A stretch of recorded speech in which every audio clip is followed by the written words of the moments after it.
Hi, my name is Kiki. I'm 20 years old and from the Netherlands. I'm an extremely adventurous, outgoing, and impulsive kind of girl.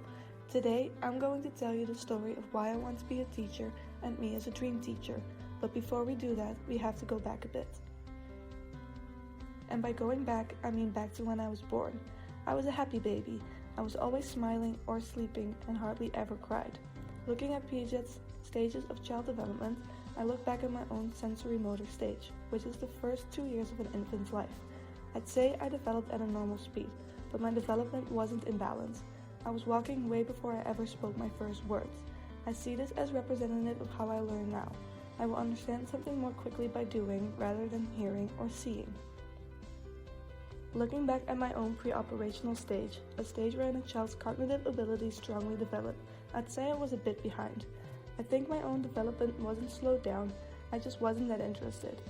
Piaget talks about a child's ability to use language, numbers, and pretend play in this stage. The way I see it, I only started developing in these matters when I felt like it was a necessary skill to have to move forward.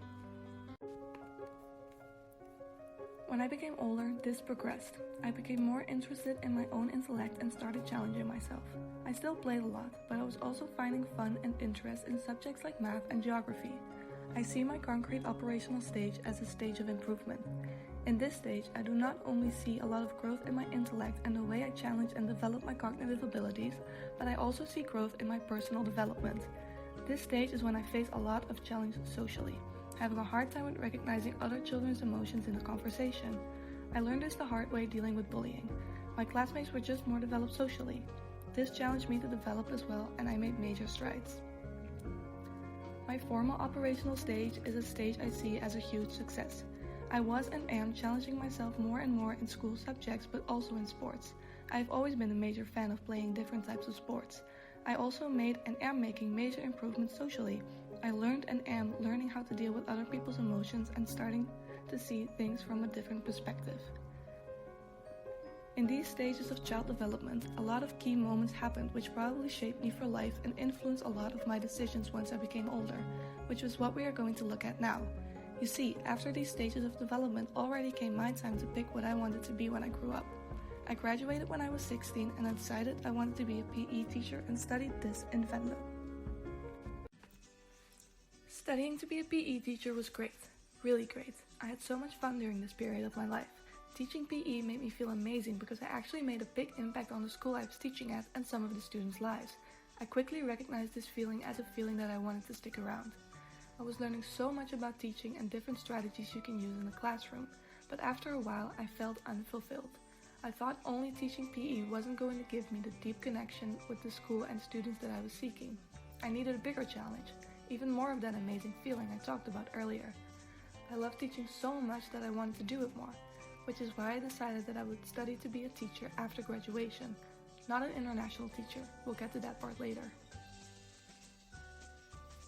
But before starting a new school, I was in need of an adventure. I decided to go backpacking for 3 months through Southeast Asia. I wanted to learn more about different cultures and see more of the world. But I was too scared to go alone.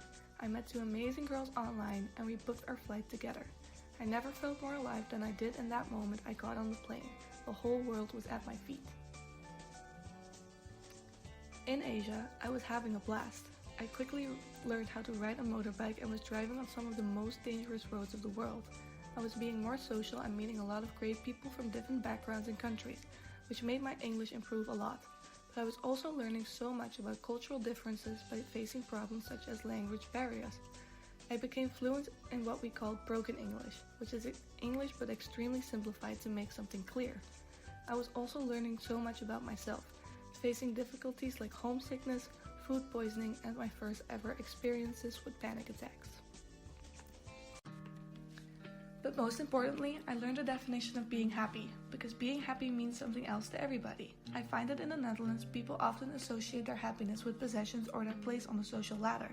In Asia, people didn't care about any of that. They were happy when surrounded by family or beautiful nature. They were happy when they were learning something new or seeing their children learn.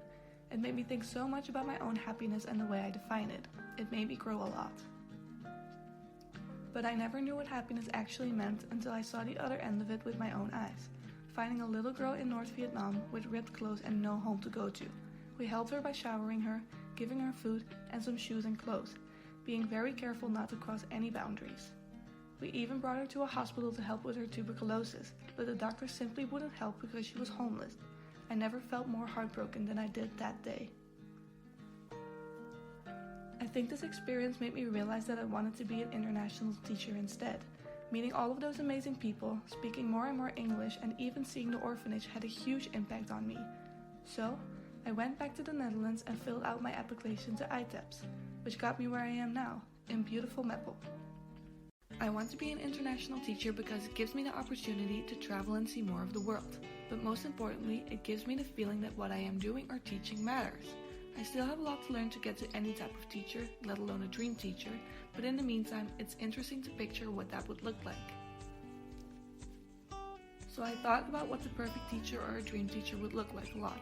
After a lot of thinking, I narrowed everything down to 3 thoughts. A dream teacher is passionate about his or her job and works hard to inspire students. A dream teacher works on creating a healthy and warm classroom environment where students feel comfortable enough to say what they think and make mistakes. A dream teacher keeps challenging his or herself to be better at what he or she is doing and is critical towards him or herself. Looking at the education of today, I personally believe it is too focused on producing students who all learn and know the same information. As a dream teacher, I want to inspire students and motivate them to be different. I want my students to feel comfortable enough to talk about topics that aren't traditional classroom topics. I want my students to feel like they can ask any questions. This way, I feel like I won't be producing only good students, but also good people or citizens. I see this way of thinking as very in line with holistic education, looking at the whole child instead of only his or her cognitive abilities. A lot of international primary school curricula such as PYP and IPC are already very focused on holistic education, and it would be extremely fascinating for me to work for one of these schools someday. So there you have it, me as a dream teacher. I'm so excited to see if I can one day look back on this and see if I'm anything close to a dream teacher. I will definitely work very hard to get there, but for now, I still have a lot to learn.